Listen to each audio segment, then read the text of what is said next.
able to cook. But yeah, PatNeko versus Intimidating game 1. Oh, and starting off with the Tatsu already, yeah, making a statement with this first match, and Intimidating getting the throw, looping this combo and getting some good damage in on the Noel, and Pat's gonna have to find a way out of this. Yeah, Intimidating looking real good, but inopportune time burst for PatNeko, and Intimidating just running for the fences with this damage and life lead right now, and not going to be dead Makoto this fight yet, but just wants to extend as much damage as possible with this cross combo opportunity they've been getting. I mean, yeah, you know, they've got the meter, they've got the resources. I would have said, like, yes, spend it too, because you're putting the Makoto in a one-touch situation, essentially, so... Oh, and the 5C to finish things off. Yep. No chance of bursting out of that. PatNeko losing Makoto has to fight both of Intimidating's characters that are at full life. Gonna be tough. Slowly mounting a comeback, starting right now, getting 2 good hits on Intimidating, but unfortunately drop right there, and the JC assist will be coming out. I think... Yeah, not going to be quite yet. Couldn't call an assist switch. And the combo, tried to go for something, but not working out. It just still ended up in the corner somehow. PatNeko slowly making this miracle a reality. Yeah, so you saw an EX come out from Intimidating after the counter didn't proc. I think he got crossed up by that side switch from Noel, because I'm pretty sure that EX was also supposed to be another counter to probably, you know, yeah, be effective against that. But, you know, still getting a counter in a sense with the DP from the Akatsuki, and Intimidating taking that first game. Yeah. Really solid work for Intimidating from that opening set. You know, really just set the pace of the match with a round start beat Tatsu. And PatNeko almost took it back, but I think that's just also the bit of like tenacity from PatNeko really showcasing there. But unfortunately wasn't able to clutch it out. But again, not an easy win for Intimidating, so I'd imagine this will go to distance. Hopefully PatNeko can get a couple more things started. Unfortunately, just, you know, whether it be tournament nerves or just trying to warm up, hopefully they're able to just stabilize and get some of that magic that they had at the tail end of that set. Let misfortune pile upon Yeah, because we didn't really see much of the team from PatNeko. We saw the Noel, that's for sure, but Makoto wasn't really able to do anything, and once again, the Tatsu to start things off from Intimidating, just again making a statement, and PatNeko's going to have to try to find some way to counteract that round start, because it's just been doing wonders for Davey, and he's been riding the momentum. Yeah. Intimidating looking really good with this grab in the corner here. Can get a nice Ogi situation, maybe go for an unblockable if they want to, but PatNeko protects forward, gets out of the corner, back to the middle, neutral stick vision play. They're still getting pieced up, and Makoto not dead just quite yet, but that's so unfortunate, going to lose Noel instead! Oh no, bro. Oh, these bursts have just not been working out for Pat at all. I think it's like yeah, every time Pat's tried to burst, it's just either been blocked or whiffed like that.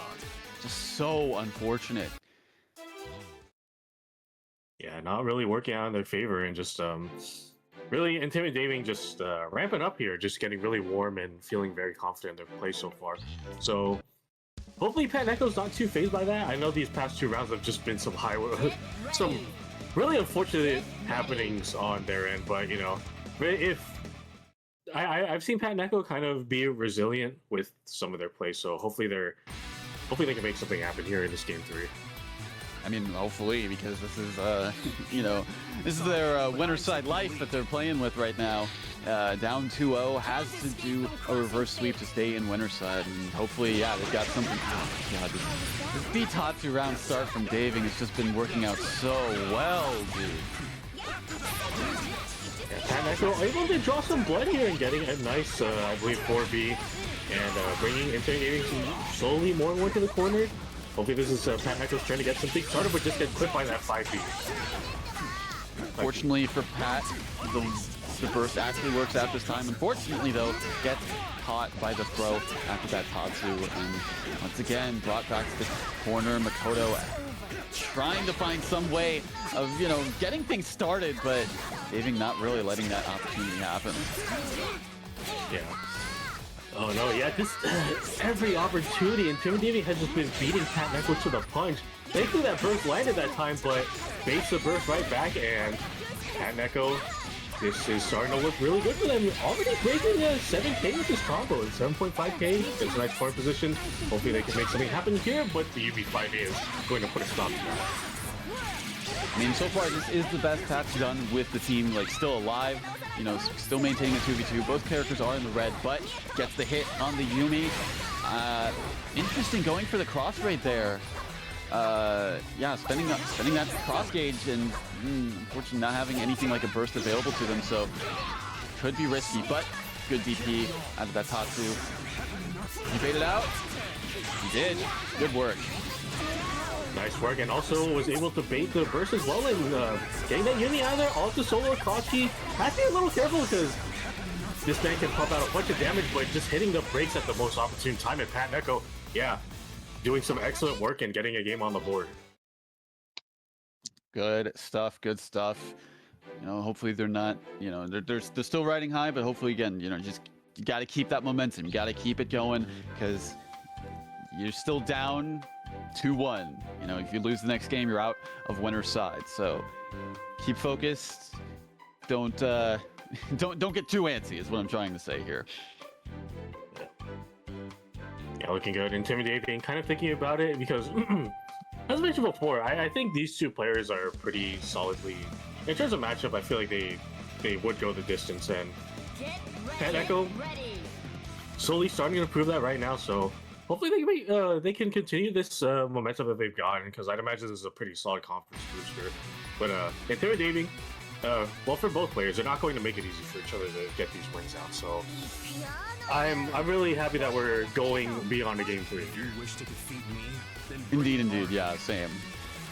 I did want to see more of this team from Pat, like, shine through and, like, really showcase, like, you know, what they've been working on with it, and just, like, yeah, like, get some things started, and that's what we're seeing right now with this happy birthday from Pat. Only goes to the assist extension, doesn't do anything fancy like cross combo or anything like that, so keeping it simple, but still getting a very good 8.4k in both characters and baiting out the DP. That's gonna be close to a Dedicati. Yeah. Maybe not quite yet. Maybe trying to extend as much as possible, yeah. Maybe trying to build that second meter if they can. Will they get it? No, unfortunately, Koski drops out. Let's just see another day, and a pretty healthy Yumi is coming out to play. Hopefully they can make something happen here, because there is a huge life deficit that Intimidating has to make. Oh, one thing about the team is Intimidating does have access to a lot of potential damage, but, you know, that's only there if you can get things started. Slowly making it happen with this Yumi, just getting a couple stray hits here and there, and slowly pressing their advantage. 2C gets caught by another 2C, but I feel like Noel has been the star of the show in this set so far. So hopefully they can make something happen here. Oh no, the DHC whips! Yeah, if the DHC didn't whip and they were able to get that last hit in, they would have potentially killed the character, but still able to bait out the burst, or actually no, beat the burst, I should say, with that anti-air, killing off the Yumi, and once again, solo Akatsu. Unfortunately, gets anti-aired, and just like that, we're at game 5, 2-2. Yeah. Excellently placed the anti-air by PatNeko there, and just, yeah, bringing it to our game 5. You know, you'll have to see it, especially with the first game of the night. I feel like now it's, I feel like now, even though it is, you know, last game here, Intimidating kind of has it back against them all, because PatNeko, throughout the set, has made the adjustments to just squeeze out these wins against Intimidating. So we'll see how Intimidating responds. They were doing pretty well, and I feel like the classic B Tatsu strategy, or like A Tatsu in the grab, was working out really well for them in the games that they won. So I haven't really seen that from them. I feel like they're playing a little more reserved now that the damage race isn't in their favor. Mm-hmm. No, I definitely am inclined to agree, and yeah, just like the confidence, like, you know, the Tatsus that we saw in the beginning from Daving for each of these rounds, not seeing that. We're not seeing too much of that now, and I think honestly, I personally would be like, you know what, I'll go back to what worked. I mean, what's the harm in it? It worked, so maybe it'll work again. Yeah, definitely, and you know, no reason to fix things up if things don't change. So hopefully we see it. But yeah, we're seeing a lot more reserved intimidating with the jump back round start instead of a Bitatsu. But ooh, good opportunity to DP out. But yeah, intimidating, just trying to play a lot slower game this time. Pat's taking full advantage of that, actually. Like, you know, really, it's just like, all right, you know, I've slowed down his pace. I've kind of forced him to play my game in a sense now. And that's working wonders for Pat, especially with this hit on the Yumi. Just taking 6k damage there. And yeah, the overhead connecting as well. Koski bursting in, but still just this Noel, as you said before, is the star of the show currently. Intimidating, able to get an opening here. Hopefully they can turn this around, and yeah, just slowly building up as much momentum as possible. Boy, just gets clipped by that 4P right there, but still, life totals about even, I feel. And yeah, intimidating, just playing a lot more of a basic game this time instead of up in PatNeko's face. Ooh, no, the active swap is unfortunate. Gonna get punished for that. Doesn't have meter to DHC, so I don't think it's gonna be a kill on the Yumi. But I mean, putting her in red life, did you bait it out? You did. Yeah, and a really good, nicely timed anti-air just to beat out the Akatsuki, not able to get it for free. Catch up both damage is nice, also a nice 7.6k. And yeah, intimidating, just playing more reserved, but a nice double jump will avoid the Noel drive. And hopefully this is a good knockdown that intimidating needs to get some momentum back. Ooh, gets the text throw as well. TRM, no chance of escape, and well, not looking too good. Super's not going to kill, but it's going to put her in a single touch range to die. So Pat's going to have to be careful, and the bust out Super going to be killing off the Akatsuki. Very, very huge for PatNeko right now. And they showcased it all set, so you know, you gotta bring it every now and then just to see if your opponents are ready for that kind of damage. But also, Yumi definitely still doable. Level 3 Resonance is going to be a pretty nice factor, able to do some EX snowbirds into chip. And yeah, just whittles down to Noel. It's also in the corner now, and a 5B from downtown works out. So unfortunate. Pat had the advantage, but Daving going to be taking it 3-2 with the Yumi comeback. End up being the case for this match for Mr. Racer. Game 1 and already getting TP round start. Oh, it's just all going south now. Look, to be fair, that's a good presence of mind because Nasalka is one of the characters that has the A-frame round start, but to make things happen, but oh my god, she's dead! Okay, you know what, Eric, Mr. Race is just gonna go, no!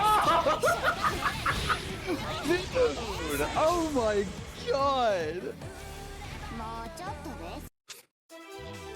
Suffering Girl's character.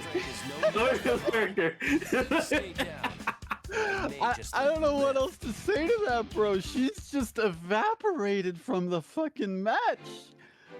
What happened?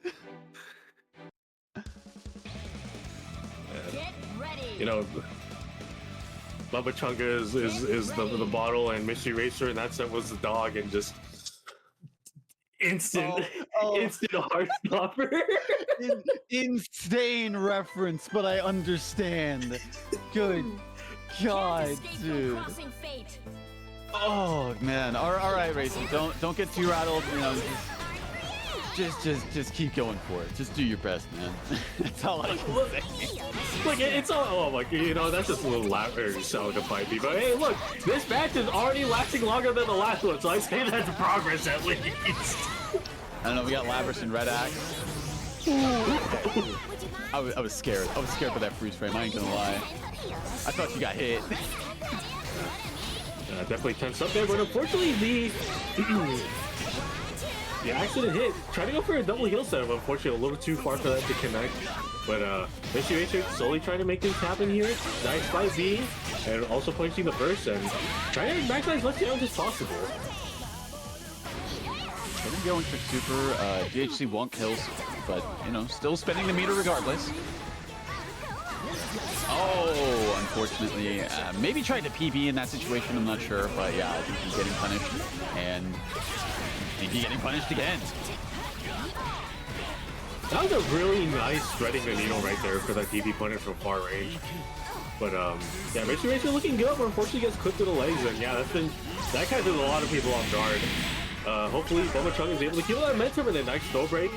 I don't think they're going to be able to kill Naoto just yet, especially with that burst, but Bumbachunga slowly mounting this comeback. No tech?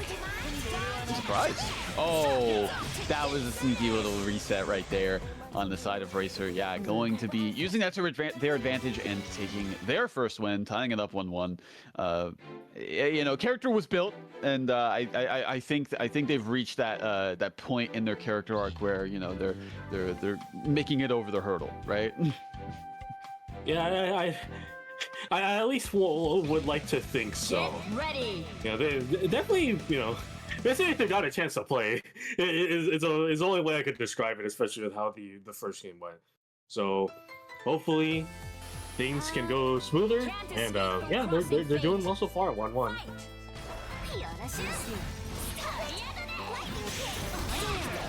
All right, good snipe out on the assist on both sides, actually, right there. Oh no, that could be really, I was gonna say really bad, but yeah, it could have been a potential double mark situation for Mystery Racer, but fortunately not the case for Bumba. Once again, a good snipe. That did 7K? That's crazy. Lord. Yeah, counter hit Toga, but even then that feels like a pretty high amount of damage, especially for just a call-out super like that. But nonetheless, back to a bit of a neutral situation. Counter hit 5A working out for Bumbachunga. Nice read on the burst as well, and should be able to take Celica for this. And that's Crossray doing that flat 1.5k damage right there. Going to be finishing her off, and all up to solo Shirogane. Honestly, not a bad situation to be in necessarily, just because of the fact that you know, this character's a unique mechanic with instant kills and all that. Ooh! Unfortunately, though, tried to anticipate a punish there. No dice, but you know, still wasn't punished in time for it. But did get caught by the assist. Unfortunately got cut by the 5P in the back, and I think it should be curtains with cross combo like Resident Super and Red Axe on Labyrinth. Barely, the very last hit, able to close things out for that game. Bumbachunga up 2-1, looking to be on set point now. Racer gonna have to, I don't know, honestly. Maybe, like it seems like they're doing some, like a lot of things like correct. It's just the game doesn't say so. Yeah. You know, especially with Stelka, as someone who plays her, just there's a lot of things that you do want to do. It's just that the game doesn't agree with you because of the way Stelka is designed. Especially with anti-airs with that 5B. For frame of reference, 10 frame overhead, but head interval comes out on frame 10. So not looking too good, but hey, roundstar 5A working out this time for Mystery Racer, and we're looking good. First out of the situation. Ooh. Called out the assist, but unfortunately still getting clipped by the Celica pick, and Jin's looking to be in red health range now. Yeah, have to find some way out of the situation. Burst is not going to be whenever cross combo procs like that. Yeah, all the time in the world to block that and get another punish. Yeah, Mystery Racer looking really good right now, trying to make something happen. Push blocks and doesn't have to deal with the active switch overhead, but 5C will block your dome this time, getting a nice Marvelous as well. Off the solo Jin, only level 2 resonance, but hey, a couple of tokens could just be in your future. Potentially, but okay, yeah, anticipated that breakout super right there from Bumba. So no damage taken really, and you know, chip damage isn't really too much of a factor with level 2 resonance. And shift the overhead, and that should be curtains for Jin. Yep, kept it simple, went for the route to get his yeah, pretty respectable amount of damage, nice 6k, and Mystery Racer. Again, we're going to another game 5. Looks like we're in for the long haul. Every clue, consider every variable. When you neglected to do that, 2 for 2 when it comes to stream matches, and Yeah, these are definitely going back and forth. I love the bit of adaptations going on between so far all of the players we've seen tonight. Racer more so adapting to whether or not the game allows him to actually do the things he wants it to, but still, you know, not to diminish like his skill at all. But yeah, no, very good plays from everyone, especially these two. Going into game 5, Bumba getting the first strike, drawing some blood, but so far, yeah, has to do their best to block this and run up DP. You're crazy. Yeah, working out, but thankfully Bumbachunga able to stop some of the madness that Mystery Racer is putting out there and getting a good amount of damage to Celica in the corner. Good snipe, yeah, really active, but JB there from Labrys able to just snipe out the Makoto, or the Baldening. Oh no. Got the first red once again. Unfortunately, once again, no mark set up. Yeah, going to be opting for the Hamon to set up some pressure, but DP's out of it. Bumba still staying alive, still kind of keeping things relatively even. Yeah. Slight life lead, I feel like, on Mystery Racer's side, but still just playing the patient game. Just kind of realizing, hey, I have a life lead, you're going to have to come to me, and there's never an intentional 4P. I'm sorry, Racer.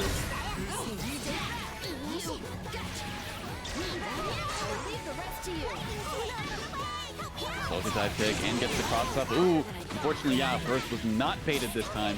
Got caught by the throw, and Celica's going to be getting pieced up a little bit here. Unfortunately, a draw, but the JC, yeah, one of the nice things about Celica JC is that on hit and on block it is special cancel. Something relatively unique compared to the rest of the characters that have side kicks. And working out in their favor, getting a nice counter hit. All of the soul. Labrys not looking too good, but I mean, Labrys' damage potential is insane and can get a crazy comeback going, and that could start with this grab.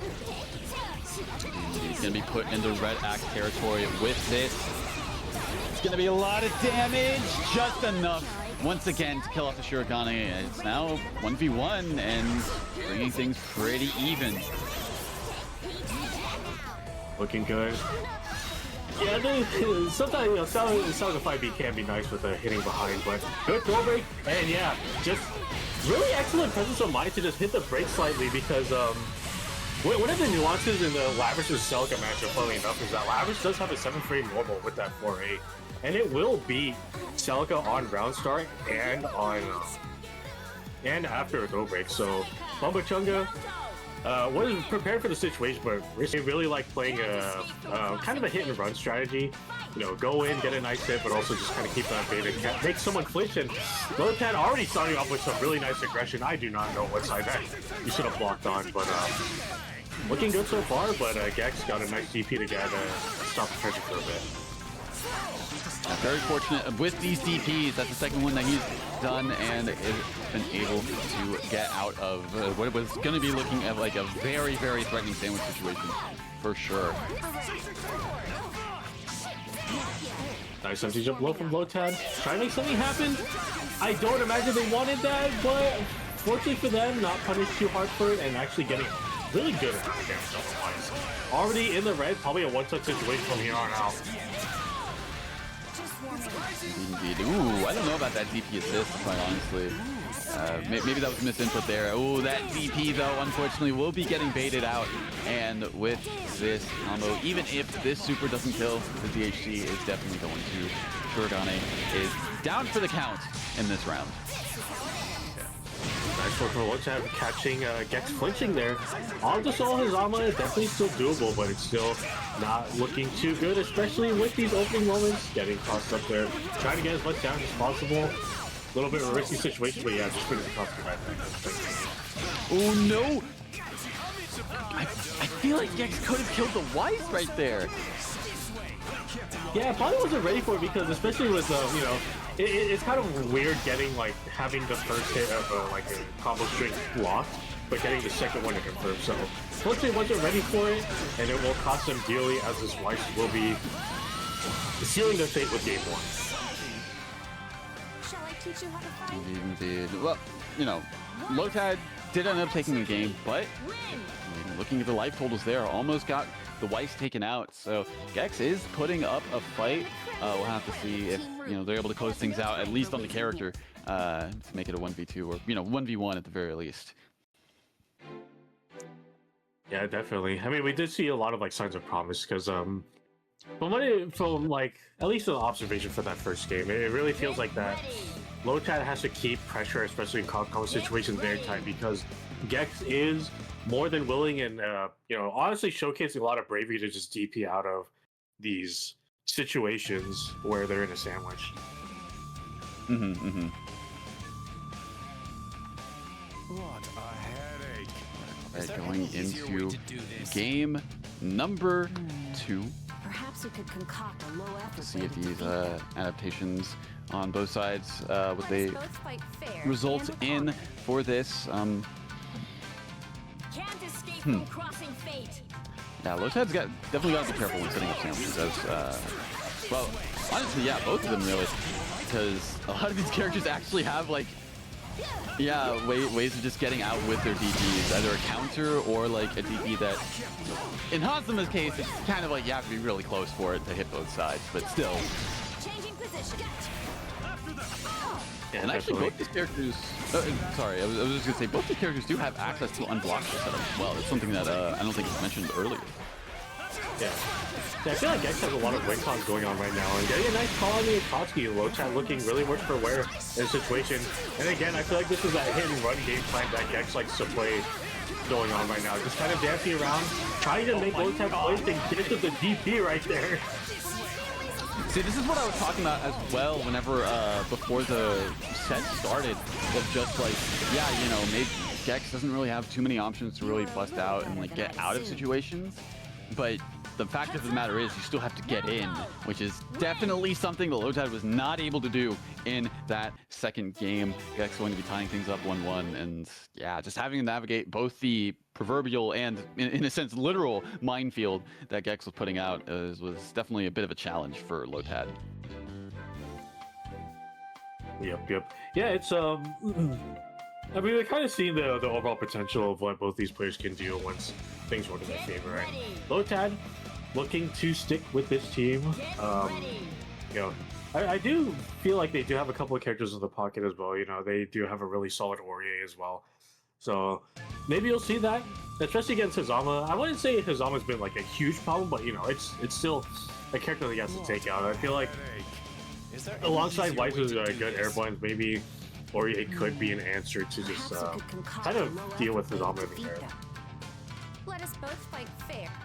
Can't Indeed. All right, well, going to see how things pan out in this game 3. Oh, wow, the DP after the chain. Bit of a risky maneuver, honestly, considering what Hansuma can do off of just chain just being blocked. But Gex responding with DP in kind, but then Lotad being like, all right, well, you're just going to meet me, so yeah, I'm just going to super in response. I'll never see it coming. Oh my god, really good navigation from Lotad, parrying the trap just to make sure they wouldn't land into it and being able to punish them out so accordingly with it. Good time to burst out, didn't want to have to deal with the unblockable setup, but Lotad still looking good. Gex, unfortunately, looks like we'll be losing the Hazama. Didn't even have to use cross breaks. He's still going to be getting that assist meter back. And yeah, setting up a cross combo as well. What a long range unblockable setup right there. Unfortunately, yeah, wasn't able to get too much going off of it, but still hitting them out of the super animation. Hamilton doesn't have really a lot, if honestly, that any, if you can really call it invuln. But really big situation for Gex, landing the mark on the Weiss. This could be the start of something beautiful, I guess. In theory, this situation could just be a fortunate situation for Gex here. And those are definitely doable with some analysis tools and able to just keep them at bay. But Lotad just keeping a strong point of defense up and just maintaining as much pressure as possible. Ooh. Uses the mash at the right time with that 2A. Unfortunately, not a full combo. Oh, baby, that's going to be punished. And Lotad taking their second game on the board, up 2-1 on set point. I feel like Lotad is starting to notice just Gex is really been a bit trigger happy with a lot of their decisions when they make a DP.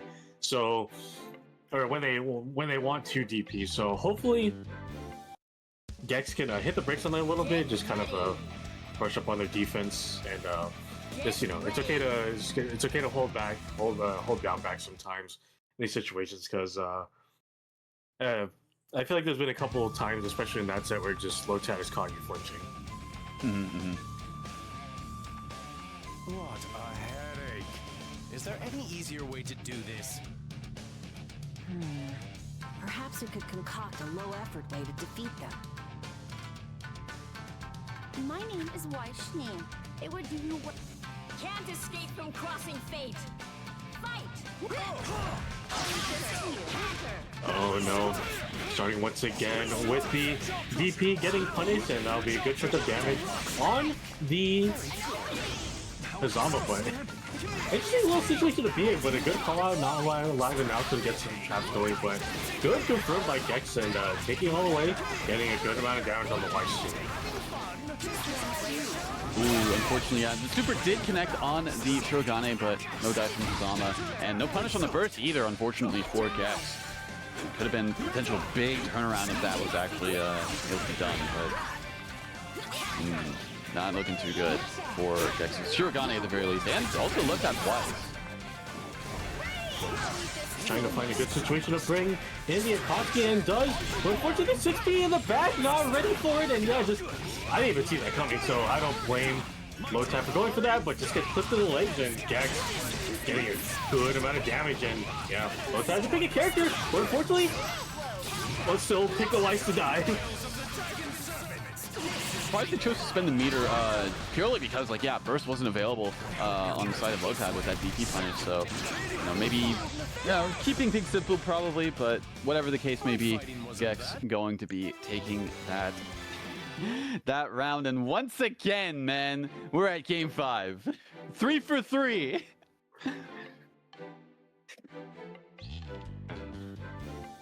Are we cursed in some way, shape, or form? Cursed, blessed, whatever you want to call it. This is the reality that we're living in right now. Yeah, we're definitely going distance, and Lotad making a complete switch over to the Igus Aurier. I feel like there's some promise to this team, because as I mentioned earlier, Aurier probably has a really solid time of the year dealing with the Hazama, provided that she can get a range of JA.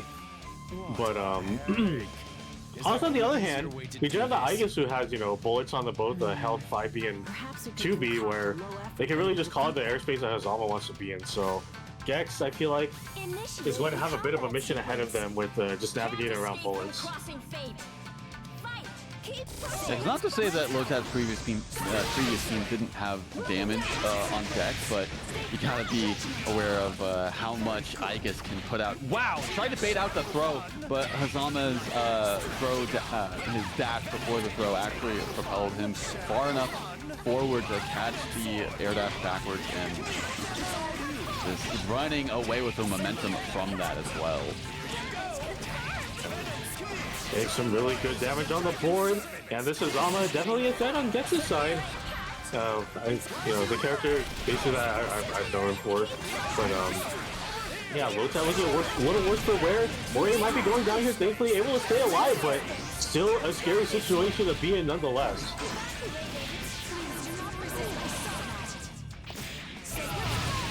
Going to be getting some good damage on Hazama, but I mean, yeah, the active swap did leave Aurier vulnerable to be killed there. So now it's a 1v2 on the side of Lotad, but it's Igus. She's definitely capable, as we're seeing right now, with all of this damage on deck. And just like that, Shirogane will be going down, making it a 1v1 situation. Yeah. Also, solo Hazama, I don't imagine this is Hazama's favorite one bit, but still going to have a good amount of meter to work with. But yeah, the bullets are the biggest equalizer, but it's not working out in a brave 5A. I don't think this will kill, but just really Gex just fighting for their life here. Fighting for their life indeed. They're going to be putting I guess, in a one-touch situation. Oh no, the DP not able to connect, and Kex going to be taking the set 3-2 over Lotad. Very strong showing in this practice. Blue side, last chance to make something happen here, or there will be an elimination happening tonight. We'll see if it's between PatNeko or Bumbachunga, and Bumbachunga already starting off with some aggressiveness of these opening moments. Ooh, okay, yeah, Noelle able to use her drive through that, but man, I've just been seeing Bumba get so much mileage out of that EX Ice car. It is a full screen low you always have to be ready for whenever you see a Jin with meter of any kind. And you know, it still catches people, man. Yeah, definitely. You know, Bumbachunga knows what works for them and is sort of making something happen. And PatNeko back against the wall a little bit here with the life totals available, but unfortunate drop right there. And Bumbachunga taking full advantage of it, but unfortunately dropped it right there. Oh yeah, going to be doing the bust out air super right there. Get some good damage on the board as well on the... God, it happened again, dude. The EX Ice car going to be connecting and taking out the Makoto with the super follow-up as well. Push block doesn't want to deal with the drive, but leaves them with 1 meter left, and PatNeko has to make a beautiful comeback, and again, just that wasn't even EX Ice car this time, just a raw normal Ice car just clipped PatNeko's legs, and Bumbachunga taking the first game. Gotta be ready for that. You can't just, you know, be holding back. You've got to be holding down back whenever you see a Jin from that far away, because, you know, so it's always there. The keys are revved up. They're always in the ignition, man. Yeah, definitely. Just always in gear, making something happen, but hopefully PatNeko can shift out a neutral for this one and see if they can make some adjustments to get a game on the board. Can't escape from crossing fate. Fight! Out by the cross-up, runner cross-up from Bumbachunga. Starting off strong with this. Gets the throw as well. Everything's just going well for Bumba right now. Yeah, definitely. Just that patented aggression that we've known Bumbachunga for. Just getting a ball hit with. No, the counter hit by me. It just wasn't. Pat. I saw that little clip. That was technically a reset, and you start looking for your legs because those ankles are being broken right now. Oh no, and slice, dice, whatever you want to call it, Bumba making quick work in this game too. Once again, Pat's gonna have to just pull out all the stops, make some adaptations, because we saw them before down 2-0 in a set, and they were able to bring it back, but we'll have to see if they're able to work that magic. Well, bring it back to at least a Game 5 situation. So let's see if they can work that magic and, you know, change things around. Yeah, definitely a miracle needs to happen. But there's one thing that I've seen from PatNeko is that they're willing to play the long game quite a bit, and you know, the adjustments could be made here. Getting a good amount of tempo, but Bumbachunga again not willing to be on the back foot in terms of offense, and really just using whatever opportunity they can to just bust out. Not blocking low, going to be taking some damage, and Bumba getting this corner positioning as well, and the red axe too. You got to be careful. You cannot take any straight hit because it could lead to your death right now. Good threading the needle there, just jumping over Labrys, and getting a good amount of damage. Won't be able to kill this fight yet, doesn't have a meter, but definitely wants to threaten just one more tap on Labrys just to kill the character. And looks like, unfortunately, not able to get that last hit, but at the very least, Jin is coming in very healthy right now.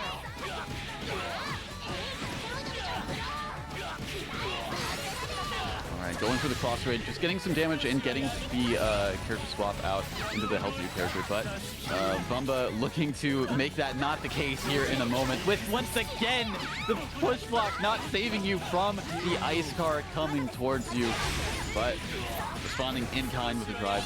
And combo did drop, but you know, still able to kind of even things up. Getting a nice 5B, working out really nicely, but PatNeko keeping the well alive, and we're pretty healthy, but you know, depending on the hit that happens, all that can change, and this could be a good start. Not going to kill this quite yet, especially with that drop, but still gotta be careful. Yeah, the 6P's coming out. All characters on the field are in a one-touch situation. Surprisingly living on a prayer after that DP, but oh no! No way! Oh my god, you're dead! Everyone's gone except Noel. Insane clutch factor by PatNeko, and yeah, you have to just weigh those types of things sometimes and just be bold about them, and you know that bravery of just doing bust down super at the end there got PatNeko the win. So excellent work, still staying alive in this bracket.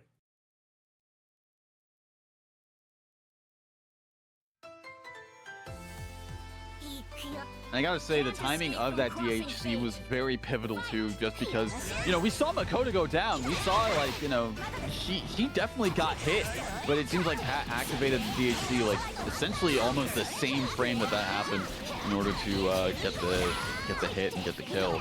But going into this game 4, not looking too good for Pat. Makoto already... Jeez, dude, that's Red Axe. You're almost dead. Yeah, definitely need a miracle, especially with Noel getting pieced up in the back, but just brought in with a counter hit 5A to the face. This actually might be curtains. I Red Axe, dude. Cross combo. I think it's done. I think it's over. Yep. Unfortunate. Pat did show some signs of life, but Bumba. Yeah, as we've seen, even with some like matchups that aren't the most favorable, they can actually happen, but unfortunately not working out. And Gex looking worse for wearing these opening moments, but just gets a nice grab into a chain and just takes the momentum right back. Gets the punish on the burst as well.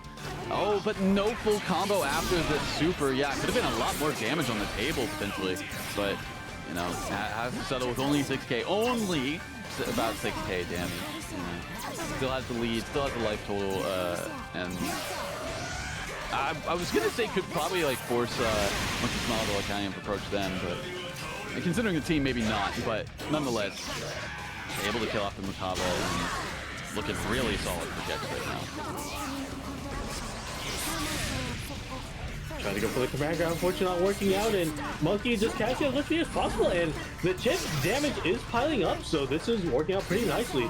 Yeah, Makoto, or Naoto, I don't know why I keep getting mixed up, right? Naoto in the dirt. Yeah, she's going down. Yo, big? It's unsuccessful, but we've seen the song and death before, but yeah, all of the solo Hazama, definitely the starter team at the moment, at least for this bracket. Trying to make something happen here, but unfortunately that 5C doesn't connect, but thankfully for Batista's relatively low damage output, still gets to live to see at least one more interaction. Oh, yeah, without any more life regain from Resonance, yeah, it's going to definitely just be one more interaction at this point. Yep.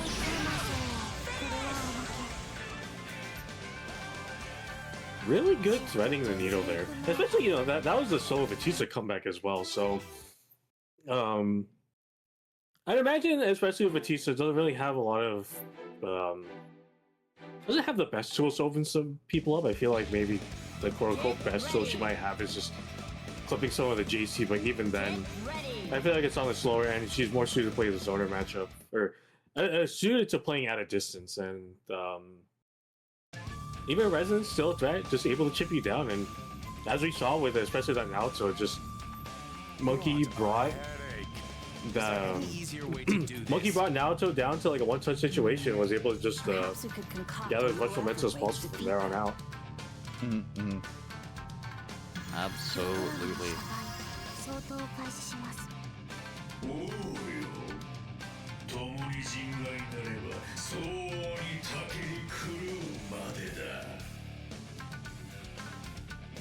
Can't escape from crossing fate. Fight! Going into it, game 2. Wow, what a statement to start things off with the EX chain, catching Makaba and giving Gex that corner positioning right off the bat. Good DP, not wanting to deal with the situation at all. Getting clipped and good awareness from Monkey to follow after that, but the pressure still continues, getting hit with that JC.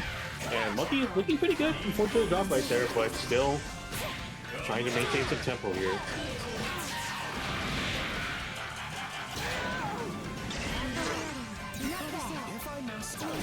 And, you know, life totals are actually pretty even, all things considered.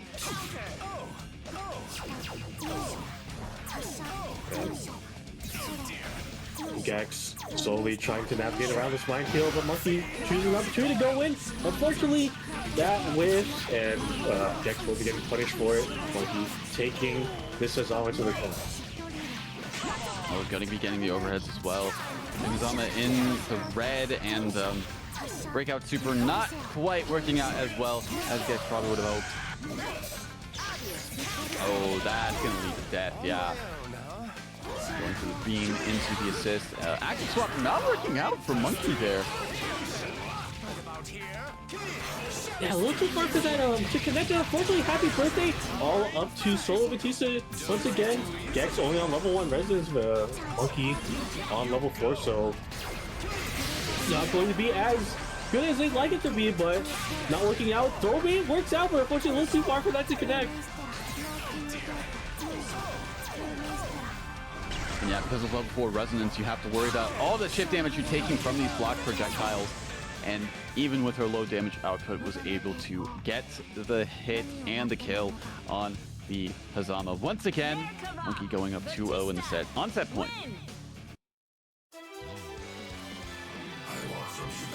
Yeah, and, you know, most of the time, most people think, oh yeah, Batista's a support character, you don't gotta worry about her. But Monkey has showcased that this character is a problem for, at least for Gex in these moments, so but Gex might have to switch things up a little bit, see if they can dig deep to find something, because yeah, a lot of these situations aren't really working out, especially since Monkey's able to get momentum early on. Gex isn't really comfortable with playing that hit and run game that they're so used to. What a change of teams. Yeah, I was gonna say, this is a dramatic shift in terms of gameplay that we're seeing right now. Good lord. All right. Well, I never turned down seeing Arachna for sure. Just know you will be very harshly judged right now in your gameplay. But yeah, Gex going with Ragnar Ruby. Tried and true team. We've seen it work time and time again, both online and offline. So not to say it has really many faults, to be real. But let's see how Gex pilots this team. I don't remember the last time if ever I've seen Gex pilot the team. Trying to get the pressure going, but Monkey just swinging as much as they can, keeping that Ragnar at base for now. Base to DP as well, and Gex slowly letting this Monkey running with this life advantage right now, but fortunate drop, and Gex is able to get some things going. Oh, unfortunate drop as well on the side of Ragnar taking the hit for Ruby right there. Not too much of her benefit, still taking the hit afterwards, but still, both of these characters, everyone's just swinging, man. This is just a fist fight. Yeah. They came here to fight on a Thursday, and they are slowly making things happen here. Flushed out super. Looks like that's the breakout super going to be getting a happy birthday on those characters, killing off the Makaba with the DHC, and this is looking really, really good for Gex, but we've seen what this solo piece is capable of. Brave DP coming out from Gex, and unfortunately, Monkey tried to match that energy, but Gex hitting the brakes on offense and getting a game on the board. This character switch actually working out very well.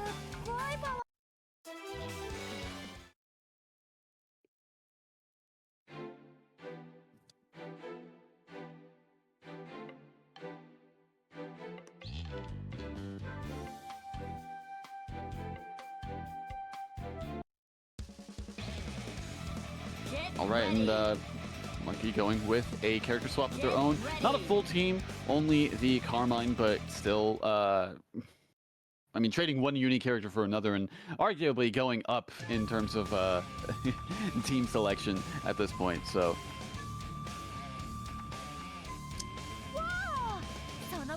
Yeah. We'll see how this swap works out. Bring a new set of challenges to the board. I don't imagine Ragnar has a good time dealing with the space control that both these characters can employ really.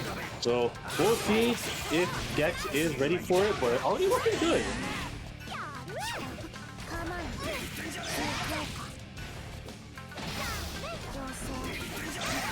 Ooh, whoa, yeah, getting a happy birthday as well. Really, really good for Gex right now with the damage that this team can put out. And, ooh, yeah, single target PHC though, so not going to be getting, you know, that extra damage on the pizza. But Gauntlet Hades, do I even need to say it? I'll say it. Best move of the game.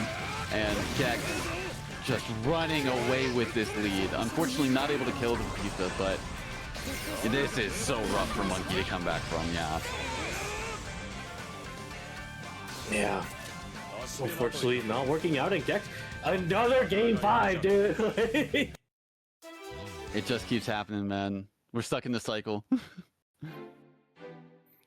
Yeah, I'm not expressing my disdain for it being game 5. I'm just going insane that we've long since found a pattern for tonight.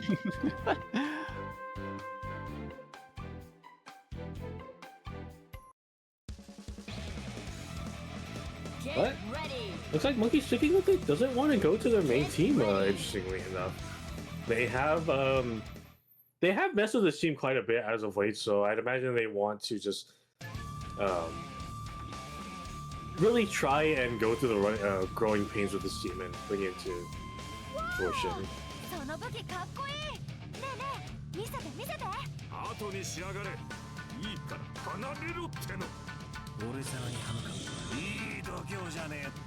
Can't escape from crossing fate. Fight! Not getting too much damage on the Rubies. Sniping out the assist nonetheless is really good. Ooh, unfortunately, yeah, not able to catch the assist either, or the burst, I should say, either.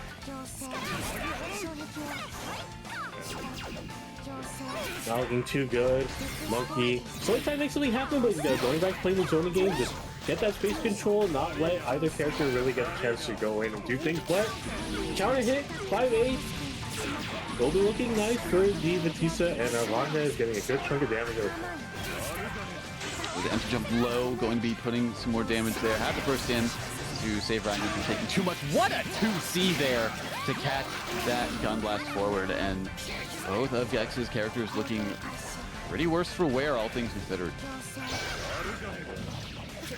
Oh no, unfortunately, yeah. Just that pinwheel from behind, actually saving saving Batista there, and looks like they might be losing the Ruby forward instead, but I'd say between the two characters, Ragnar is not a bad character to have a presence in the slightest, because one touch, and they could be getting a good amount of health back. As we're probably going to be seeing from this combo as well. No, Monkey's aware of that and chooses to burst, potentially, you know, saving Carmine from additional damage, but also keeping a lot of that damage, that life that Ragnar could have recovered. That 5B was crazy, by the way. Insane work, showing some shades of what you're capable of with the character, but Gex fighting hard, fighting as best as they can to make something happen, but yeah, I feel like they can't get touched one more time, and unfortunately I think that might be it. No!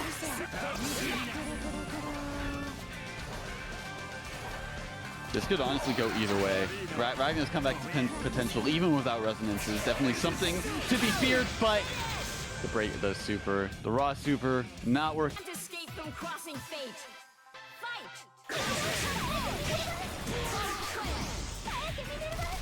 And already, ooh, starting out strong right here. Good defense from HCShark getting out of that situation.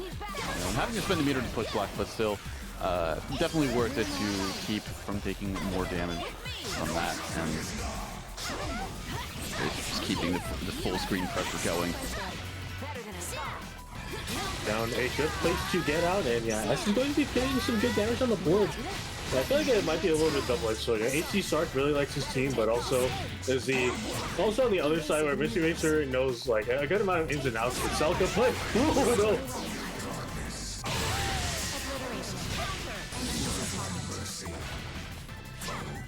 I mean, I'd say spending the resources, spending the meter was definitely worth it to put Celica in this one-touch situation, because now Shark has to be really careful about calling in the character at any point, because one touch and she's gone.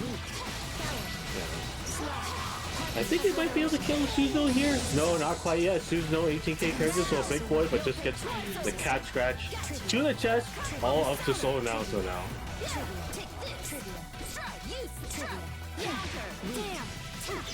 Ooh, choosing not to protect from that situation, and all right, activating resonance, going to, you know, we've said comeback potential from this character is very strong, especially with the potential for marks, as we're probably about to see right now. Yep. Definitely playing that Baldening presence, basically a two-touch game at this point, so we'll see if HCShark able to hold on to the defense, but unfortunately gets hit in the dome with that double fang, all the solo Celica now. Doesn't really have too much in terms of life, yeah, to regain, so still in the red. You want as little of those traits as possible in this situation, I'll tell you that. Yeah, definitely trying to make something happen here, trying to lock down the Celica, but still staying strong, trying to call something in the air. Doesn't want to feel the trash, but good. Snipe out with the laser, try to make something happen, but really good.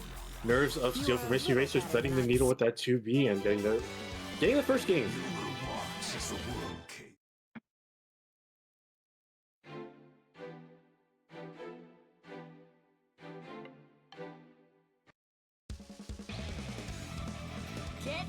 Are you a little disappointed there's no Celica mirrors happening?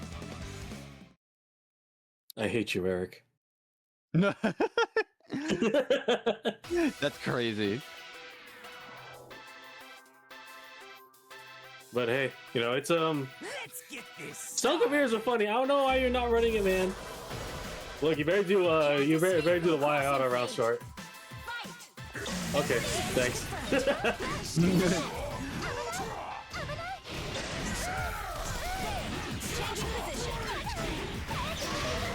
Gets hit by the overhead there. Modest 5.1k, but regardless, yeah, Celica getting pieced up. Fortunately, yeah, with punishing there, getting some damage on the Shurigani and sort of evening out the life totals as well. Unfortunately, getting opened up there and bringing in the very healthy Suzuno.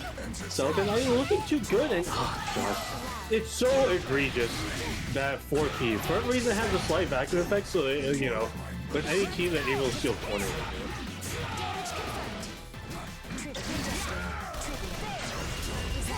Oh wow, vile situation we put in. Shark has no real good means of getting out of there outside of spinning push block, but potentially getting caught by a throw there. That was ridiculous with that hit behind. Brute force alone is not enough to defeat. Yeah, unfortunately, for HCShark there, just getting hit from behind. Unfortunately, that Celica 5B, as much as there are some times where it can't hit behind you, unfortunately, did not come in time, and Racer on set point.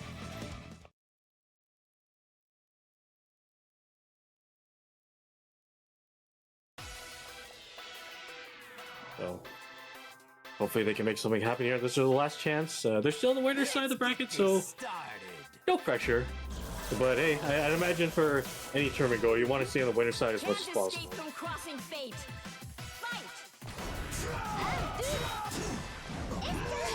Indeed, but looks like Racer again is riding some good momentum right now.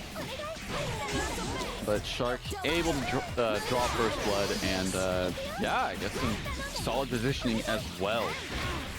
Putting Shurigani in the corner, getting some life back, and the overhead. What is happening? She's dead. She's gone, man.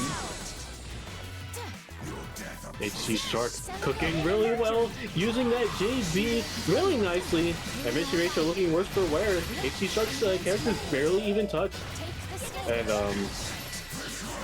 looking good right now. Crossfire situation has to guess for their character, but really good push block into a call, but unfortunately dropping the combo there, but still very respectable damage on the board.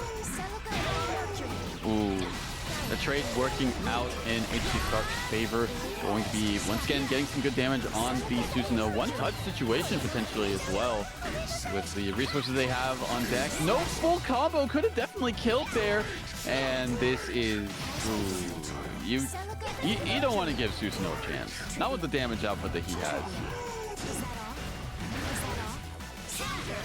HCShark holding on really nicely and able to take a game of their own, and yeah, solid adjustments being made. It's just you know, HCShark really good at just keeping that momentum to able to kill the Naruto early on, and just Racer tried to make the comeback, but unfortunately to no avail.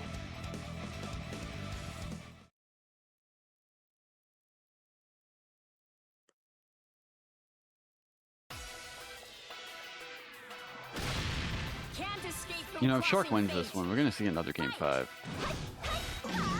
The cycle. The cycle. I mean, it's doable. I mean, it's you know, they've proven they're able to take games, so, you know, it's not out of the realm of possibility. Hopefully getting some good damage on the board, not looking good for HCShark. Getting a happy birthday situation. God crash. Oh no. Absolutely vile. Get this man out of here. Well, you know, I say get this man, but you know, it's Celica getting pieced up, so you know. Get Racer out of here. But unfortunately, yeah, hasn't really showcased that just yet, but getting the unblockable 5C, keeping it safe, even plus frames even, and just getting as much damage as possible. Not going to kill this quite yet, but one last chance left for the S. That's so unfortunate. But it was such a good idea because it still hit. But I hate that color for Ragna. It's just not good. Zombie Ragna sucks. I don't blame you, especially because it's just the opposite on the color wheel from red. Jesus Christ. But regardless, Lotad, you know, new team. New year, new team in a sense, but still, you know, not doing too terribly. You know, life totals are a little bit in Shark's favor with Celica having nearly full life in the back, but yeah, the S now not looking too good. One combo, one hit. I was gonna say you're just letting her take all this damage, like could have busted her out of there, at least giving her some more life to, you know, be in the game with. But whatever the case may be, yeah, gonna be taking that and in the throw. Not looking too good for HCShark at the moment, but still fighting hard, fighting valiantly. But man, that was like right at the edge of the hitbox for that 2B to connect. But unfortunately, we'll be getting clipped, and thankfully us able to burst out. But thankfully that killed. Yeah, I was gonna say, like, if you were gonna let that, like, do that, you know, might as well have just, like, let the super rock, let Wagner get a little bit of life back. That is unfortunate. Still able to DP, get out of the situation, and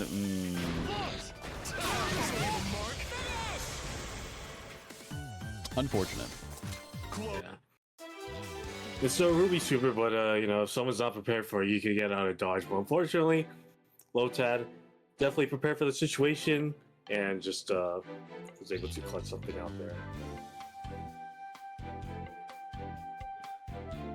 Indeed. Shark sticking with the team. I don't think they have any other teams in reserve, as far as I know, unless they've been putting in some secret work. But Lotad, are you saying haters because of the colors? Because those colors suck.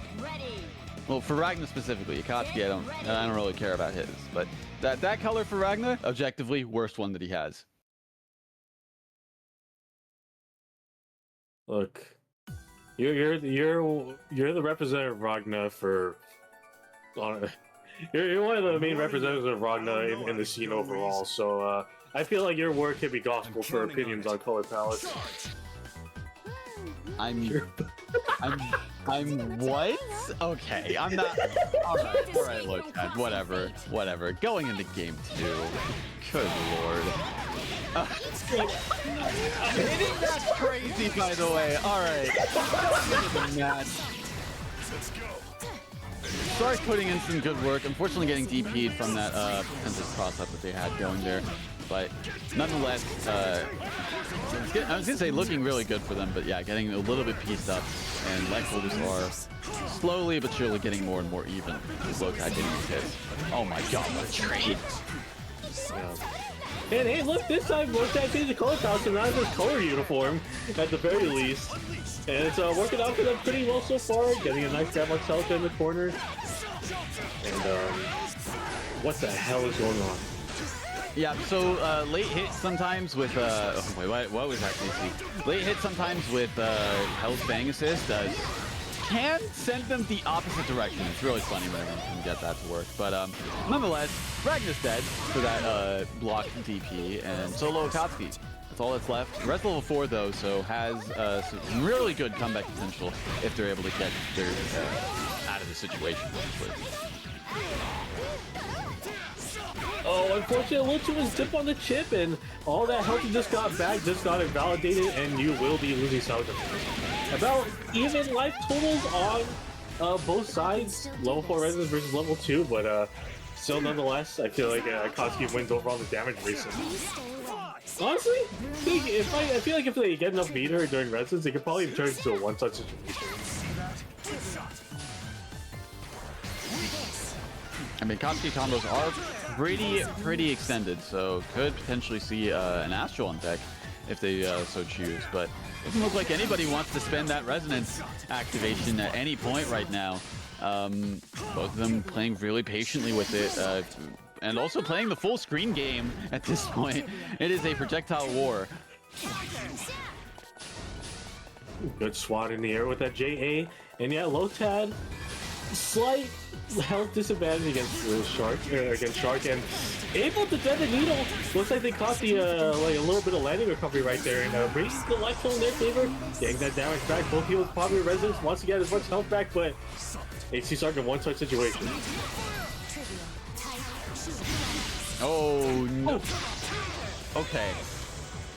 I was very thrown off by that, I guess, Harry right there in that situation. Maybe probably like did it a little too late. I don't know what the situation was, but regardless, still able to get the kill on the S, and Lotad. God, dude, what is going on here? Lotad up 2-0. Madness is what's happening. Only way I could describe what's going on. But yeah, Lotad up 2 games right now. HCShark, especially that last game, showing a lot of promise. Could make something happen, but again, hard-fought battle, and Lotad is not going to make it easy.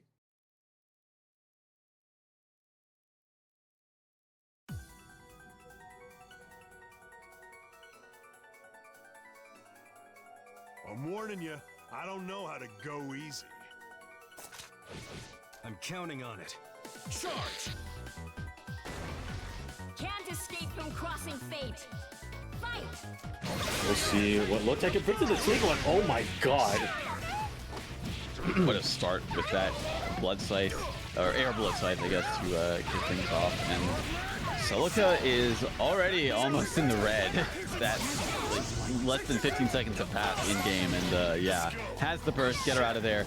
Yeah, have her gain some life at the very least. Oh, unfortunately, a really nicely timed 5P, but unfortunately not able to connect off of it. Good call out on the air projectile, and Lotad just doing a lot of good work keeping this S in the corner, but a good kind of DP to beat out the Gauntlet Hades.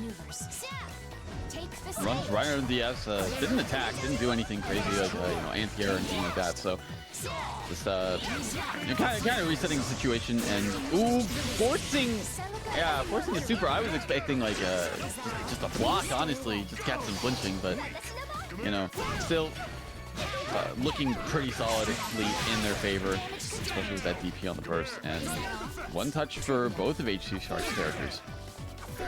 Oh my god. I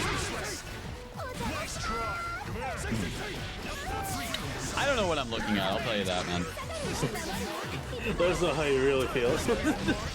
I don't want to. I don't want to. Scramble situation, cross the board, unfortunately the 6P cuts, and HCShark will be bowing out here, and Lotad taking a 3-0. Akatsuki, or Gordo paired with the Akatsuki. And Richie Racer playing two characters that I know they're familiar with, but I haven't seen them play together. But looks like they want to maintain course by playing Naoto. Unfortunate on Monkey Smile, yeah, a little bit too early with the throw, so got counter thrown there.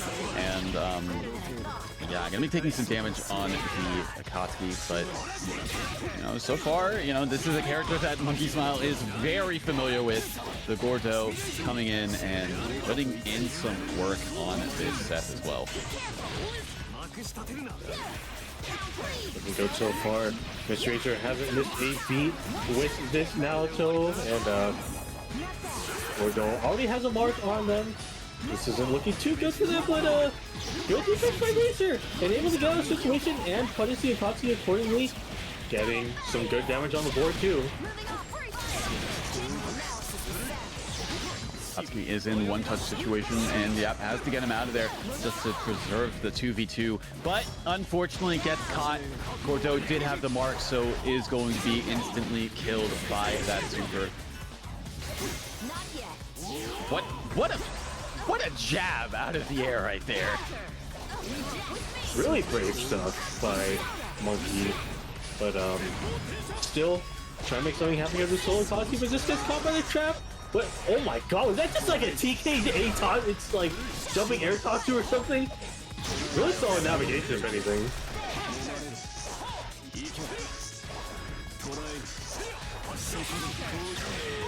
Ooh, unfortunately did get caught by that dive, and yeah, going to be getting the conversion, killing off the Akatsuki. Mr. Racer up 1-0 in the set. Really nice stuff. A little bit of spaghetti here and there, but nonetheless, still looking good. Racer showing that this team does have some promise and is working out pretty nicely so far.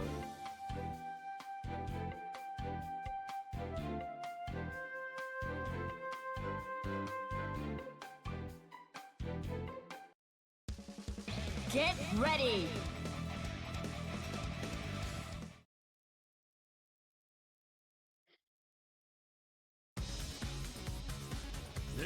Let's see. All right, going into it. Game number 2, starting off with the Akatsuki, and I mean, starting off with the Tatsu as well. I mean, that's really how Akatsuki just always starts, isn't it? Are you really playing Akatsuki if you don't do that? But you gotta party hard sometimes, and I don't blame them in the slightest for wanting to do that. And unfortunately, not working out, and just really good 5B there. Calling out the air command grab, but unfortunately Akatsuki not looking too good at the moment. Getting clipped by that 6P in the back, and still getting a combo even though they went to 214B. Ooh, no, Akatsuki getting pieced up. What in the world? How is nothing punished there? Oh,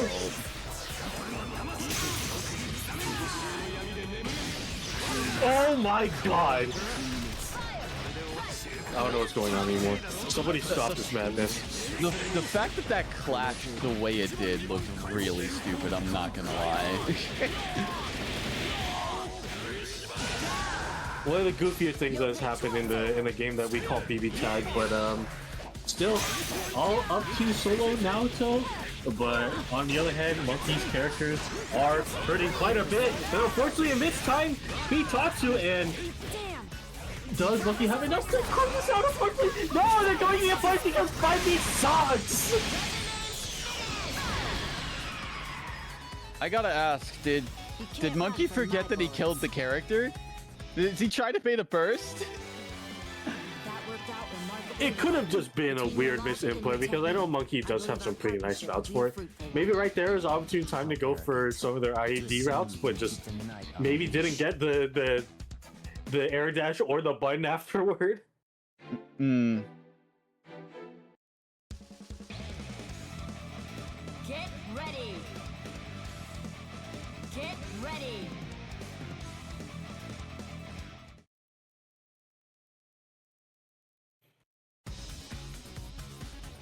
Whatever the case may be, yeah, Racer up 2-0. Monkey going up for all of the stops to bring this back. I mean, these have been Let's see what you're made of, assassin. somewhat close. Can't escape from Let's not get it crossing twisted, fate. but at the end of the day, yeah, it's just Monkey has been able to close things out. And wow, well, Racer was like, yeah, you're gonna start Tatsu. I know how to deal with that. I'm familiar with the game and able to bait the burst as well. And Racer looking good. So far, unable to place a burst, but another DP. The Monkey just, I don't know. There's just something about doing two DPs right back to back and sacrificing the Gordo. Makes me feel like he might be a little checked out of this set right now. Maybe, but you know, he just did a DP again, dude.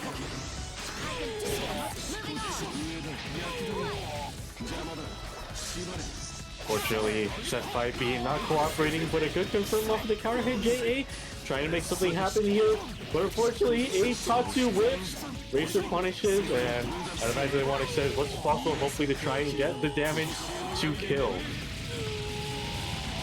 I don't think this is enough. Racer, Eric, why didn't you just go into resonance or cross combo activation like right after the brother? You could have finished this already, man.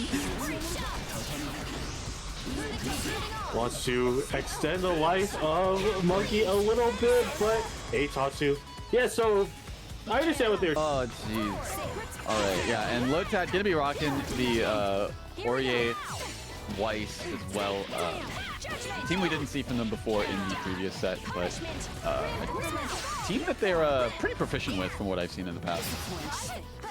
Yeah, as far as I know, this is like one of the main teams, or at least one of the teams that they're the most comfortable with. So, actually looking forward to seeing what they will do with this team, because you know, it's always nice seeing someone just hop to their mains and just showing that they can just pull up and just beat ass with them.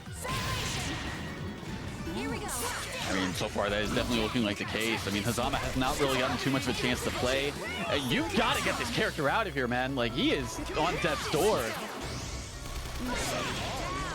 Case in point. I really like the application that Lotad is doing for Aurier 4P. Just putting a big stop sign in front of Gex, just threatening to hey, you can't find the search base.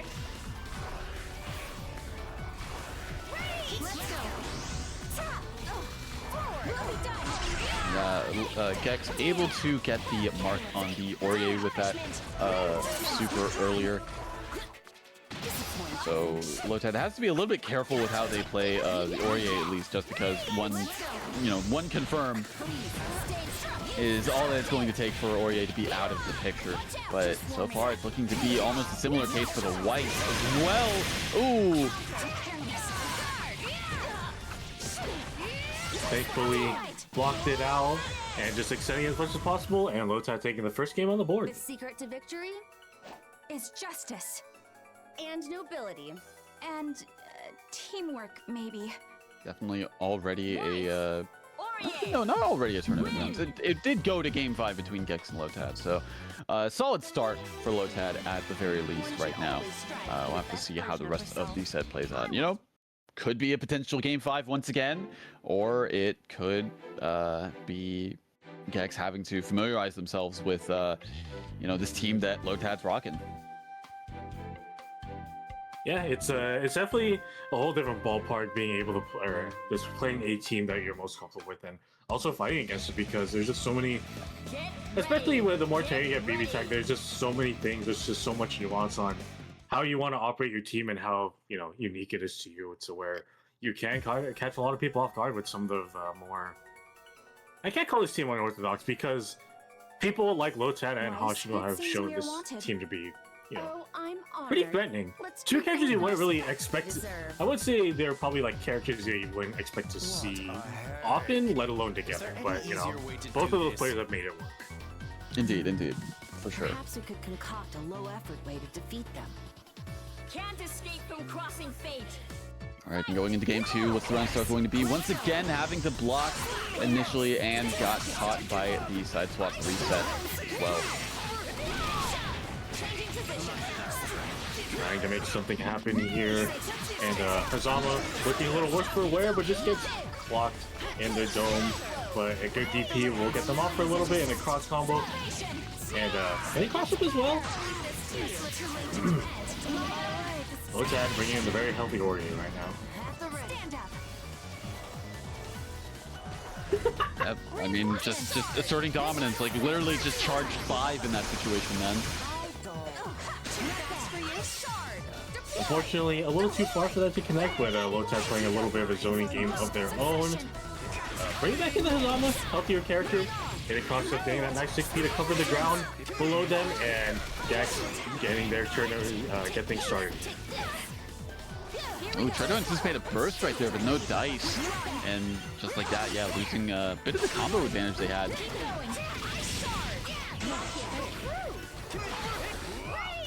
A little too far for them to connect, but again, that 4P, the big stop sign that's been really stopping Hazama's approaches in the air to the ground. Unfortunately, not gonna bring off the counter hit too late, but a nice 2B will put him in a good position.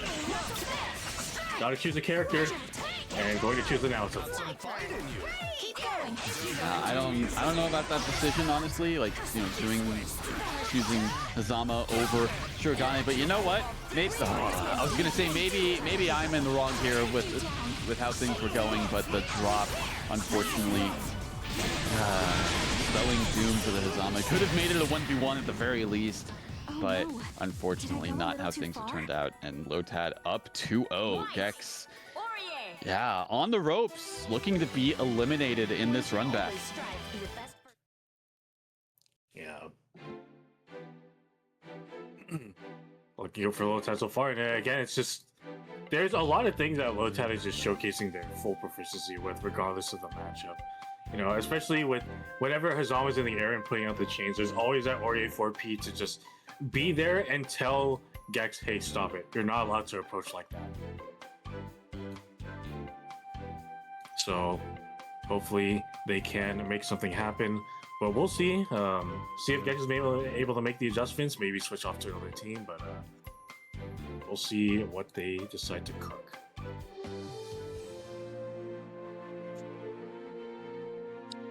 I don't know. Like, this team does have its pros, like that seem to work out really well for Gex in terms of their playstyle.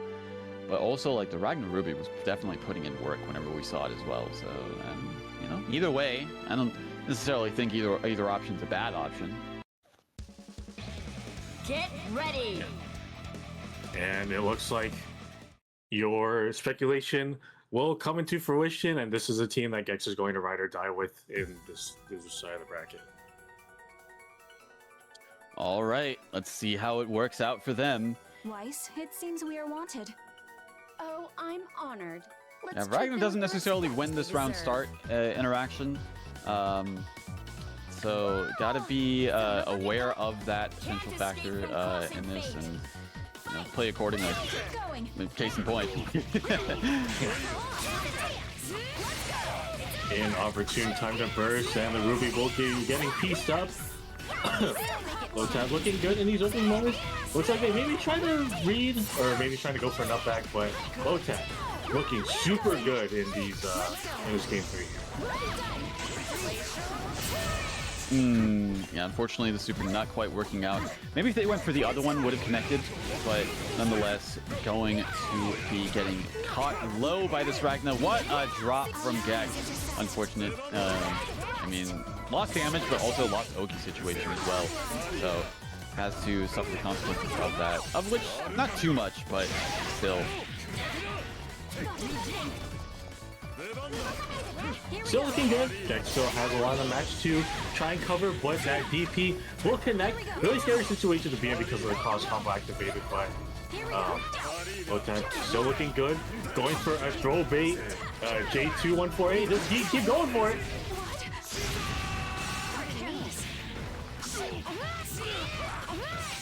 I don't blame Lotad for just hitting the brakes and not wanting arrow because they look a little too far, and that second Carnage Scissors might have sealed their fate. Not again. Stop doing that super. You need to stop doing that super. It's not working out for you in these situations. Lotad, I've seen that thing lose to new 5B. You don't have to keep doing this to yourself. Oh, unfortunate. From crossing fate. Fight.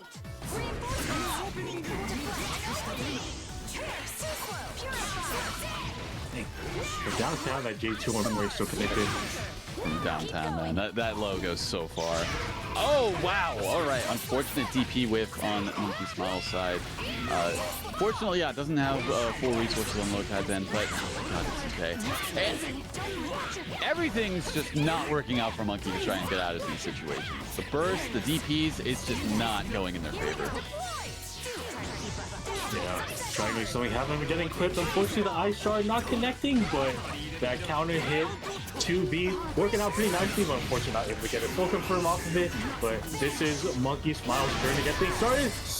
That's so unfortunate!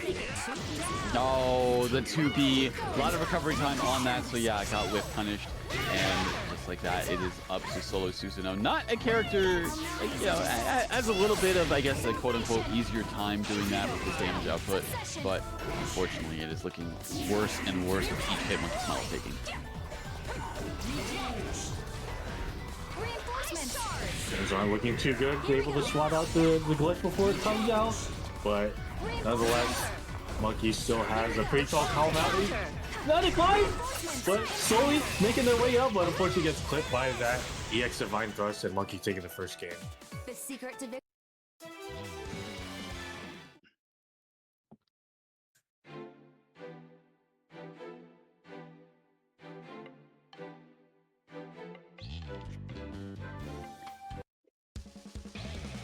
Get ready. Ready.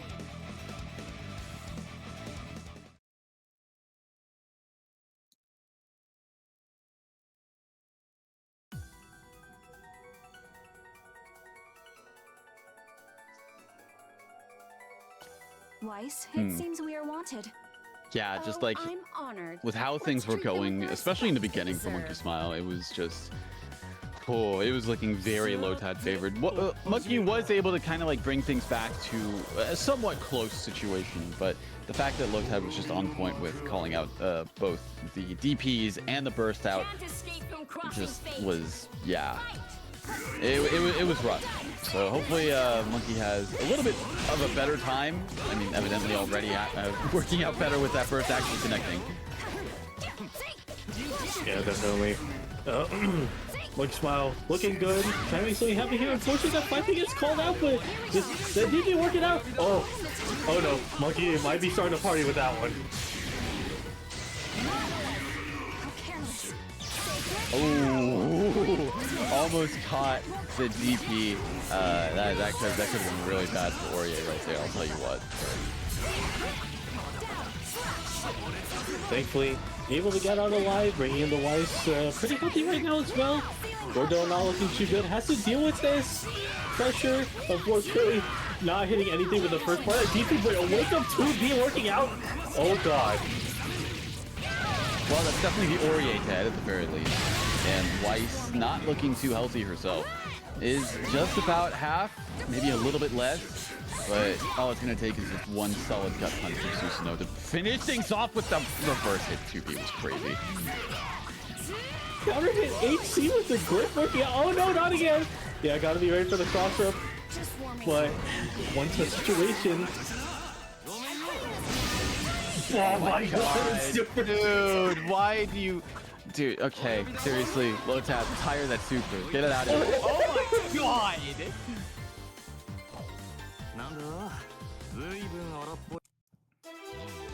This is definitely the Monkey is starting to get very warmed up here with some of these really good reads on Lotad. Get ready.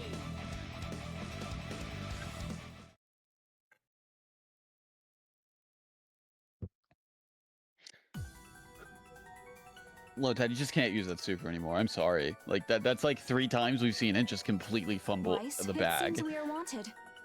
Oh, I'm honored. Let's treat them It's not with even the putting the respect work. they It can't even deserve. be bothered to clock in. That's how bad it is, man.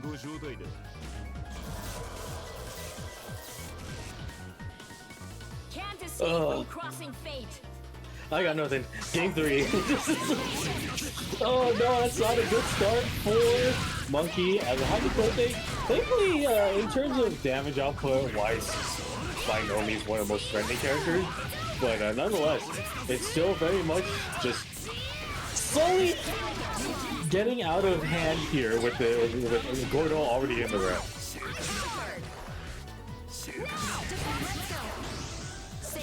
Oh no, and yeah, just like that, going to be losing the character off of that exchange. And up to solo Susanoo once again. We've seen this before.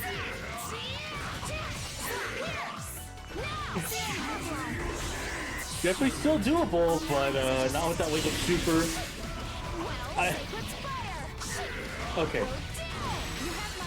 Thankfully, still able to combo in a crossfade, but I was about to say that Ori 4P might have scaled a little too much for Lotad to kill, but you know, again, this is what I don't really like how these consider Lotad's main team, and really maximizing as much damage as possible on any opportunity. What a wonderful thought. Then I too promise to be your best possible partner, as long as time permits.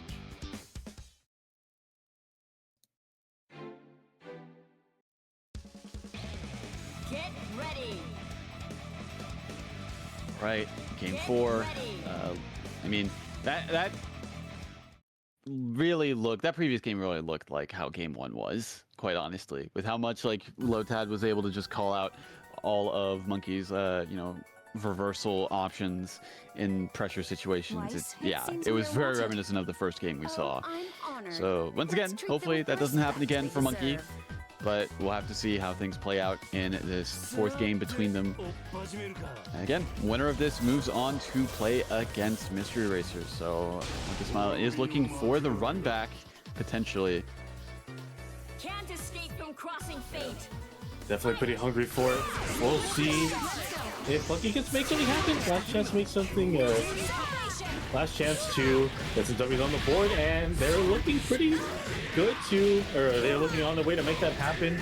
Getting a nice 8.4k in the corner against that Weiss, and a good person. Oh no, Already's getting pieced up as well. Oh, unfortunate drop there. Susanoo's damage output, I'm not going to say necessarily it was dead, but it was, if not, then incredibly close. Try to go for a cheeky reset, but just gets called out immediately, and Monkey bringing it to game 5.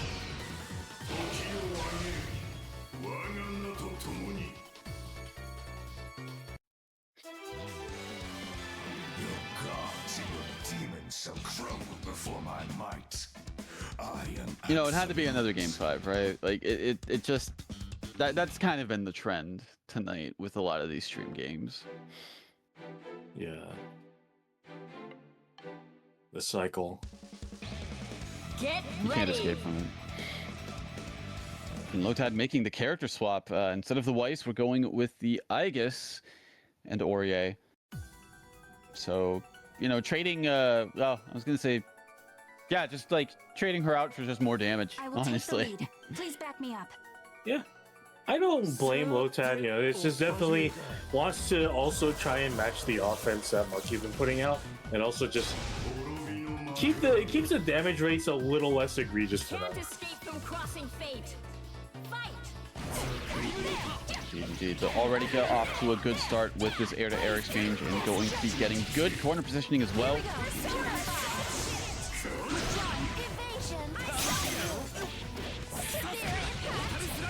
Nice counter hit 2B as well, and Lotad just running for the hills, and that should be no. Unfortunately, drop it. Bro, you should have kept it simple. Like honestly, you should have just kept it simple if you were gonna do that. You could have killed her off. You could have made this 1v2.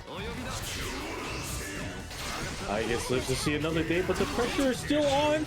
A little too far for that 2C to connect, but back to neutral situation.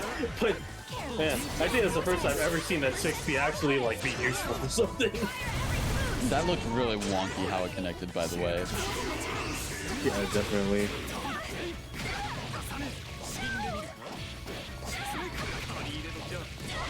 Good usage of the cross combo for Monkey to basically get an artificial corner with that cross combo. But nonetheless, life totals slowly being evened up right now, and this Gordo is not looking good in the slightest.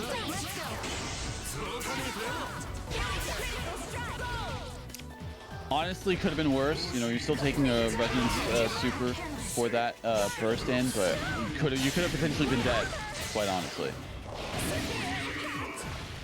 Everyone is hurting. Everyone is basically in one-touch range, given the damage output to these characters. But a JC will work out. Should be able to kill here with this. And yeah, all up to Solo Gordo. That's crazy again that this could have all been avoided if Monkey kept it simple on the Aegis.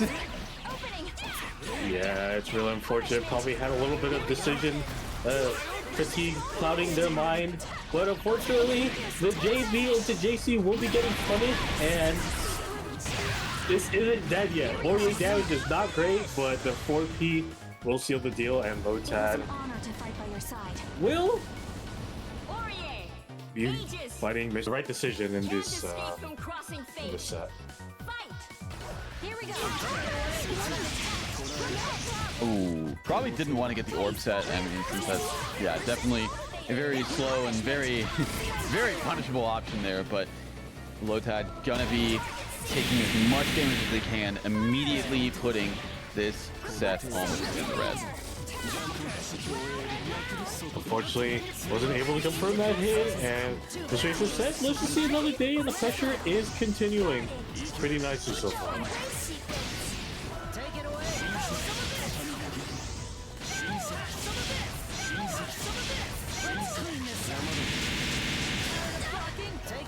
Tracer. Solid 9K out of that dude.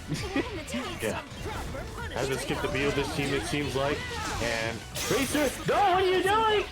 Alright, as soon as you say it, man. Right as soon as you say that, he dropped it. Alright. Oh, Jesus. Just not killing either character. What are you doing, bro? What are you doing?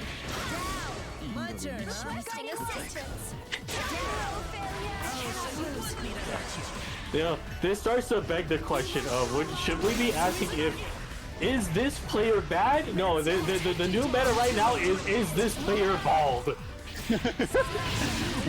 What constitutes bald behavior here? I don't know, but from what I see from chat, they're saying learn how much this was doing.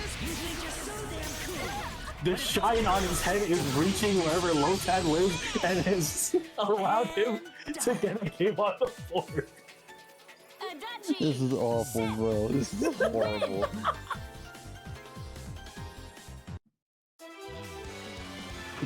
This man alive. Fine death. Oh, still got it. This is awful. This is horrible. I feel bad. I was gonna say I feel bad for Racer, but honestly, he's still winning, so I shouldn't feel bad for him. Get ready.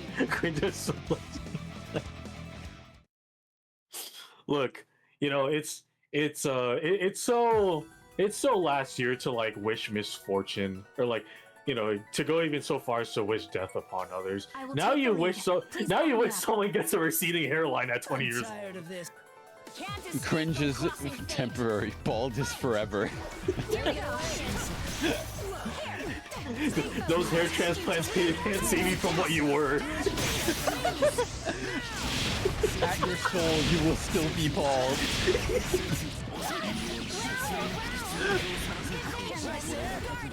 Yeah, you can't wash away the shame because you don't need shampoo anymore. Oh man. Oh jeez. It's looking pretty good in the game too. As soon as I sing it! As soon as you say you should just not, man. Like for his sake, you should just not say anything positive about him because it just keeps on going downhill. It keeps going downhill. What is he doing? What is he doing, man? Look at these balls of points, man.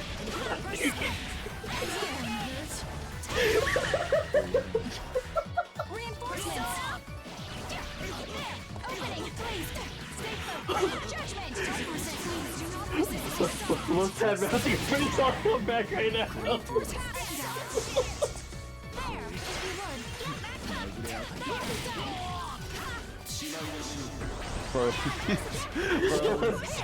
Bro is showcasing his baldness. He refuses to be conditioned. He refuses to use anything of the sort. He's actually fighting for his life with this set. Good lord, dude. What is happening? Oh, you know, form, round, just like your head because there's no hair on it. It is blind. Like whenever it connects to the person, it does leave them temporarily shocked. So you know what? Yeah, that's the same. It was an honor to fight by your side. Same case as being attacked by, you know, a solar flare. Yeah, you know. If you have like a flashlight above like a certain level of lumens, does that count as a lethal weapon? Because you could just like flash that on your head and just like temporarily blind whoever decides to just cross you. Yeah, bro, just wax that shit. It's just like, you know, have it like polished to a shine. Everyone within like a 10-block radius is not going to have vision for the next couple of hours.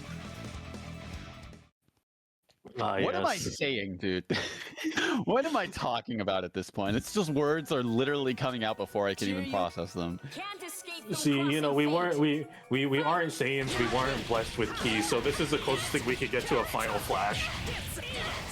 I mean, Mito, you say that, but you know, in order to become a solar panel, you still have to be hooked up to something. Like there has to be a way for like the solar energy to be transferred into another form of energy. I mean, they're not hooked up anymore because they don't have to use the fucking. My bad. They don't have to use the shader anymore.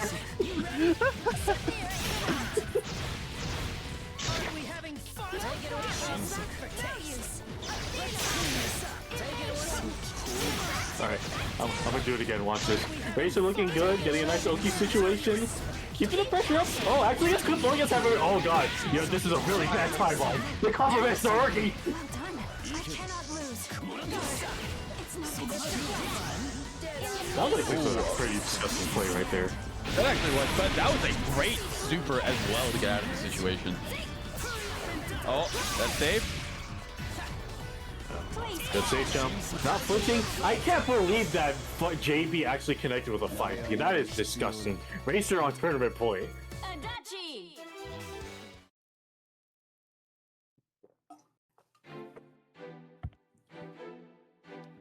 You know what? I think the people are making a good point. I've seen Racer in person. I know what he looks like, and I know what his hairline looks like. But that man, with his gameplay, he is spiritually bald. I understand now. I get it. I get it.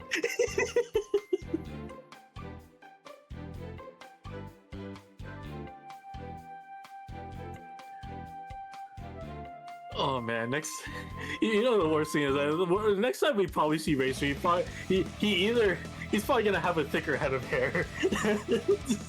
just to spite us. I don't care. I don't care. I'm still going to say he's bald.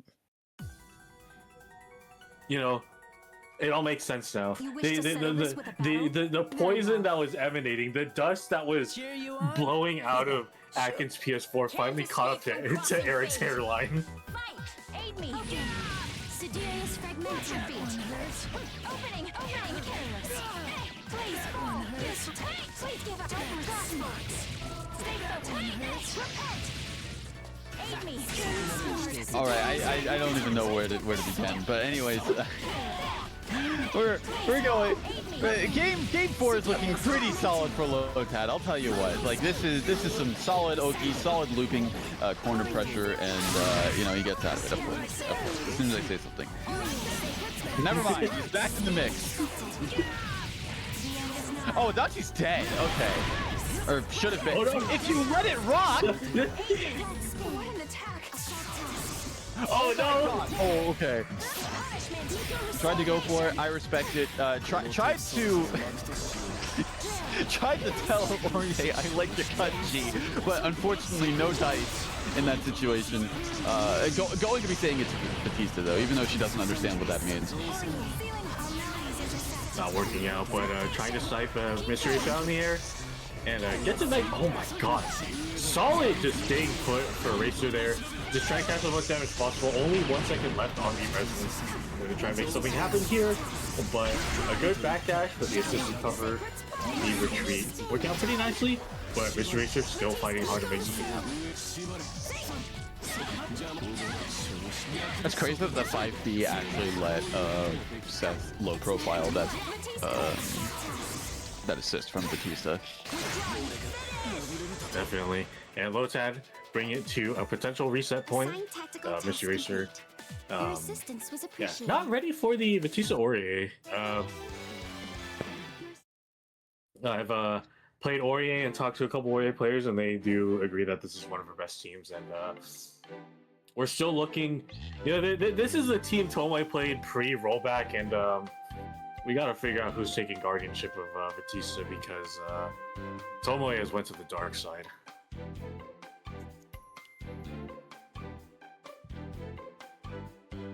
It's unfortunate.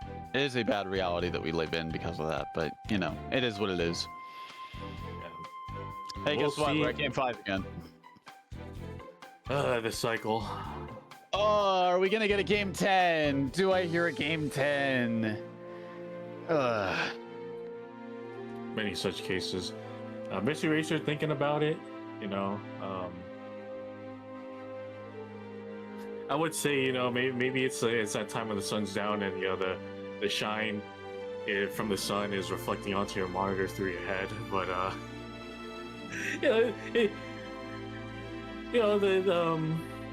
we're from California. It's dark outside. I'm looking out the window.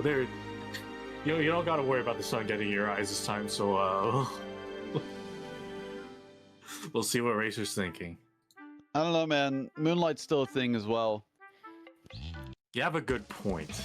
It's not as bright, but you know, it can still be effective. Get ready. Yeah, definitely. But looking to stick with the Adachi set, you know, it has brought them success so far in this set, but yeah, they have to close out either now or Can't escape face from crossing dealing fate. with the reset. Fight!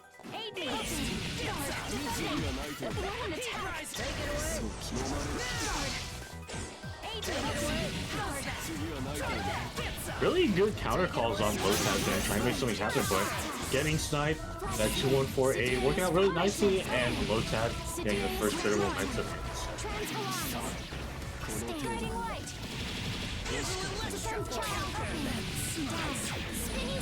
I'm looking too good. It's looking pretty much like the previous game for Lotad right now. Just constant looping pressure, keeping Racer just completely locked down. Getting out, manages to get out of the corner, but unfortunately, still caught the mix, essentially. Yeah, definitely. And the one thing that's been like a really good like stop sign against Racer right now is that that Orient has been just like the application of it just been a really good stop sign against some Racer. Still not looking good. Set going down off the solo Dachi. Level 4 resonance though, but getting crossed up right there, and it looks like we will be having a Grand Finals reset. As long as we walk the path of righteousness, Can't escape from crossing fate. Anyway, Grand Finals reset. Oh, Racer is back on their main team. Haven't seen this in a while, especially since they've just been rotating between teams all night. So let's see if this will bring them success this time around.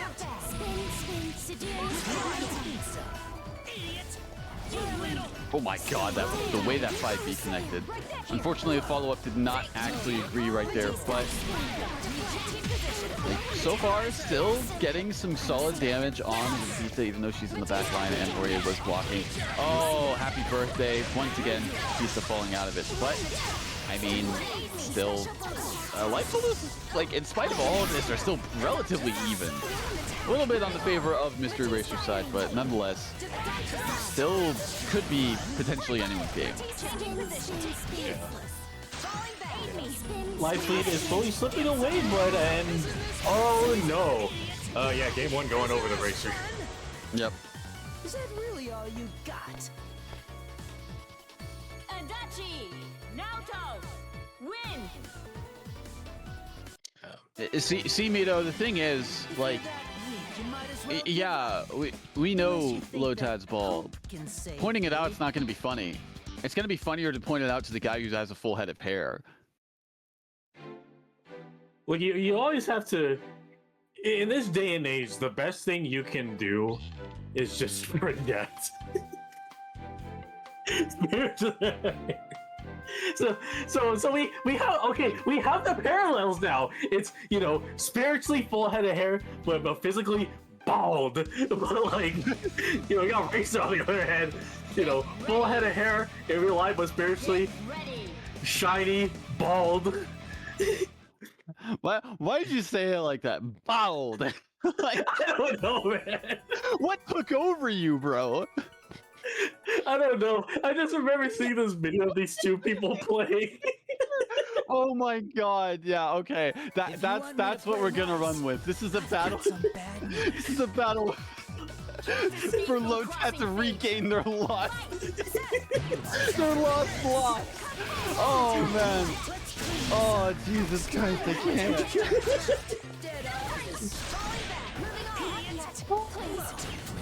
You know, people back in like 2023, 2024 trying to find their lost JPEG monkey. Nah. Look, they're trying to find their lost hairline.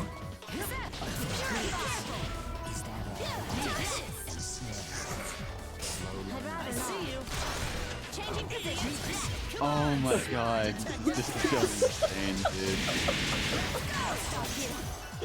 It's so awesome. Oh my god. Racer, you know, getting a love out space control over. Trying to make something happen. Lotad slowly into the way forward, but getting crossed by that 6P. And this should be a good amount of damage. Not going to kill, especially with that drop. But will now. Oh, just so sad. I expected as much. Oh, ooh, no punish, surprisingly. Yeah, just somehow avoided that 5P.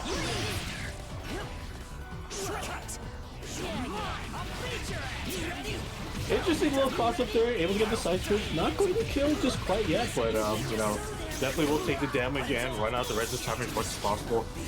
And maybe bring in an Alto.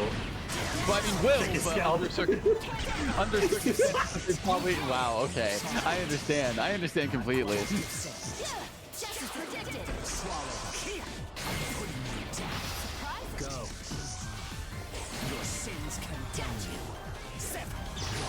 Oh my god, what is happening?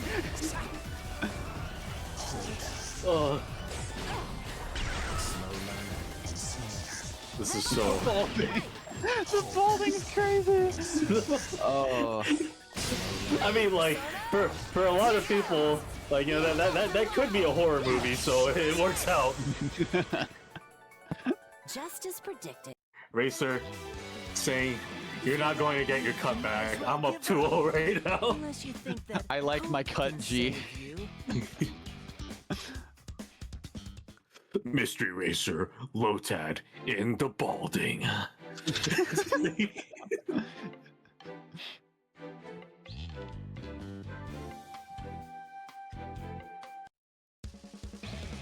Two people fight as their hairline recedes. Hairlines aren't the only things being cut tonight. Oh, we're awful. We're at potential tournament point.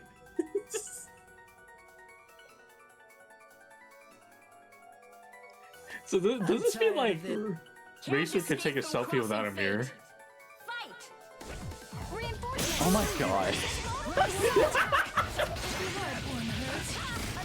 Oh my god. This is awful. This is horrible. What is happening, man? I know. Rated R Pressure's for on. listening. I'm sorry. Oh my god. Oh, this is Grand Finals. Yeah, welcome to Grand Finals reset. It's tournament point, by the way. Oh my god.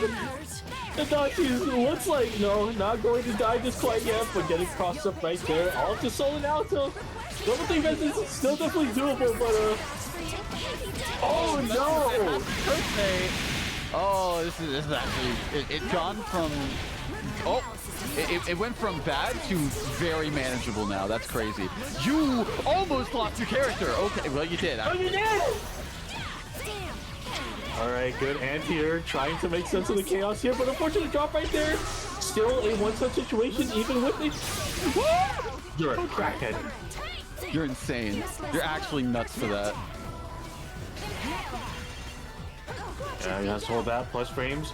One such situation for both sides, realistically.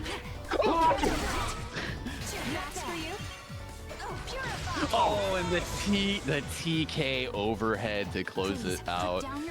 God, dude. That whole situation was tense. Operation complete.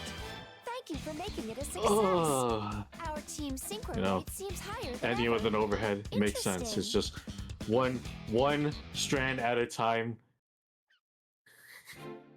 Reclaiming what was lost on your scalp. I'll definitely say the run up Modun from Racer, it definitely like showed that he has some hair on his chest at least. You know, he's brave for that. Unfortunately, that's not what we're fighting for here. Yeah, Can we just you've get already secured Can't what escape what from you, crossing what you fate. have and what you've stolen, and it's just a matter of maintaining it.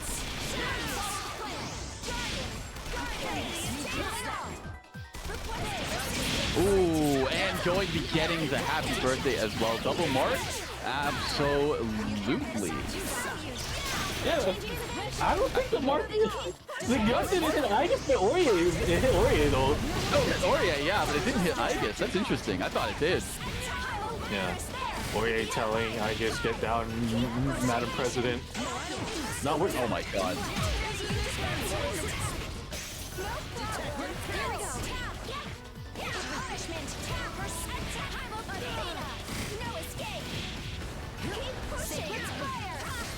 The no cross up.